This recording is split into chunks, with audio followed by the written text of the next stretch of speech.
On July 9, Microsoft published its 2026 Environmental Sustainability Report, and depending on which post crossed your feed, you read one of the two stories. Story 1: Microsoft is quietly winning 100% renewable match, water positive for the first time.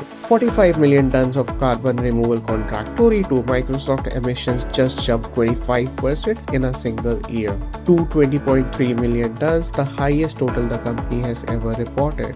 Up roughly 58% since 2020, the year Microsoft promised to become carbon negative by 2030. Here is the uncomfortable part. Both stories come from the same report, and the second one is the company's own headline number. The strangest part of all, a last slice of that jump is there because Microsoft chose to stop flattening its own numbers. So that is this week's question. Why did Microsoft emissions jump 25% and what does that number actually measure? Let us rebuild from zero. January 2020, Microsoft makes one of the most ambitious climate pledge in corporate history.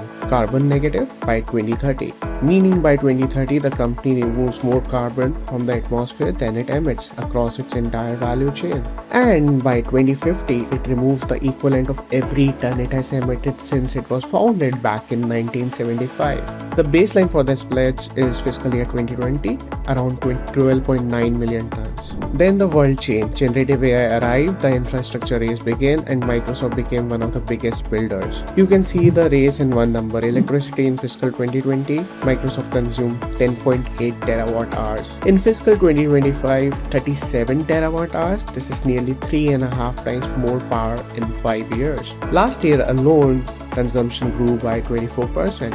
Now I want to show you where the emissions number actually live because it is not in the glossy part of the report. This is the Microsoft Environment Data Fact Sheet. It is appendix and the fiscal 2025 data was reviewed by Deloitte. Table 1B total emissions fiscal 2024 16.2 million tons, fiscal 2025 20.3 million tons. That is 25%. So where does it sit? Scope 1, the fuel Microsoft wants, is roughly 171,000 tons, less than 1% of the footprint. Scope 3, the value chain is about 86%.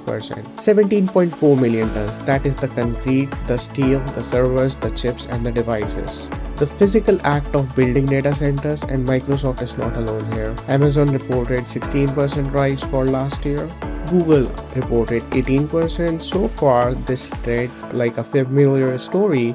AI grows, emission grows. But grows only explains one part of the story. The most interesting part sits in Scope 2 purchased electricity. Last year, Scope 2 was under 2% of Microsoft reported footprint. This year, it is 13%. Think about that. Electricity use grew 24%. Reported emissions grew more than tenfold. That does not happen in the physical world. That happens on paper. To decode this, you need one piece of carbon accounting. Microsoft, like every large company, reports its electricity emissions in two parallel ways. Location-based, take the actual grid you plug into and apply average emissions, that is the physics. Market-based, take the clean power contract you sign and subtract them, that is paperwork. On the physics ledger, Microsoft electricity emissions were 12 million tons this year, up from 10 million. Roughly 21% growth, tracking its power use as you would expect. On the paperwork ledger, the number went from roughly 260,000 tons to 2.7 million tons,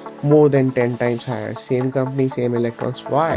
In February 2025, Microsoft stopped buying spot renewable energy certificates from projects that already exist. Non-additional paper, in Microsoft's own words. The decision plus load growth moved Scope 2 from under 2% of its footprint to 13%. Let me slow down on that certificate because it's doing all the work here. REC, or Renewable Energy Certificate, is a certificate that 1 megawatt hour of renewable power was generated somewhere. Unbundled means you buy a certificate without the electricity. Spot means you buy it short term from wind and solar farms that already exist. For years, companies have used cheap spot RECs to zero out electricity emissions on the market-based ledger. The criticism, and researchers have made it loudly, is that buying paper from an existing wind farm does not add single new electron in the grid. Non-additional is the polite term, and I want you to hear the decision in Microsoft's own words. The fact sheet says, quote, "We discontinued our program of purchasing spot EACs and carbon removal credits from existing projects for the purpose of achieving carbon neutrality." Microsoft also stopped publishing the annual carbon neutral metric it had carried for years. Now let us do the bridge math.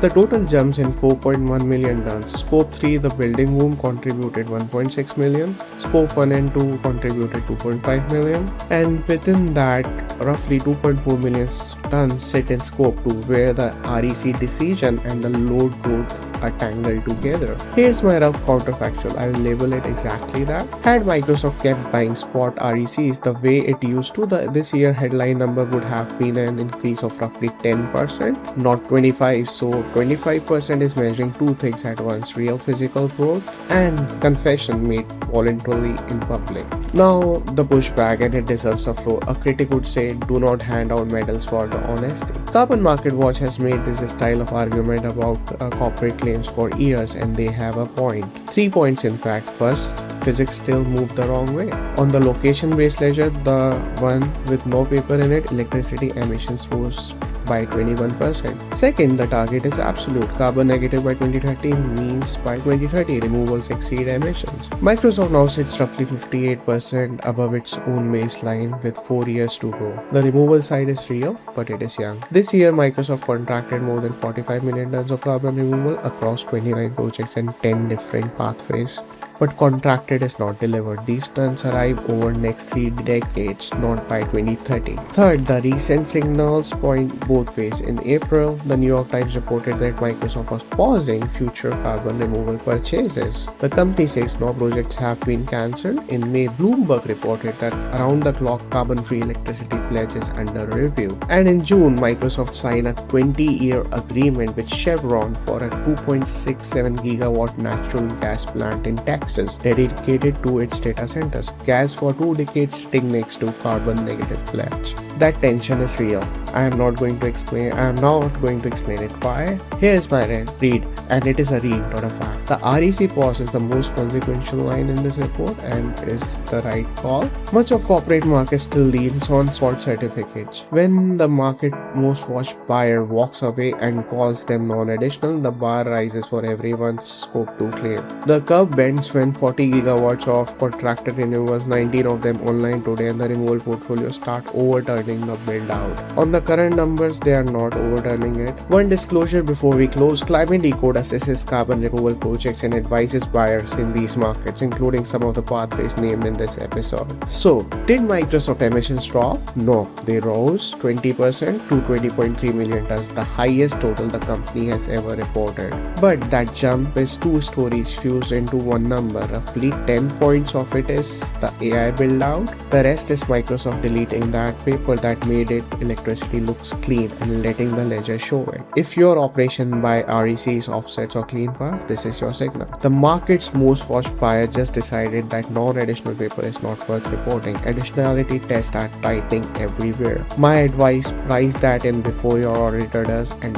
read every emission headline the way we read this one. Split the physics from paperwork. The companies that separate the two are the ones you can trust. If you want a 2-minute version of for your own operations, contact Climate Decode, or the root founder link is below. See you the next week.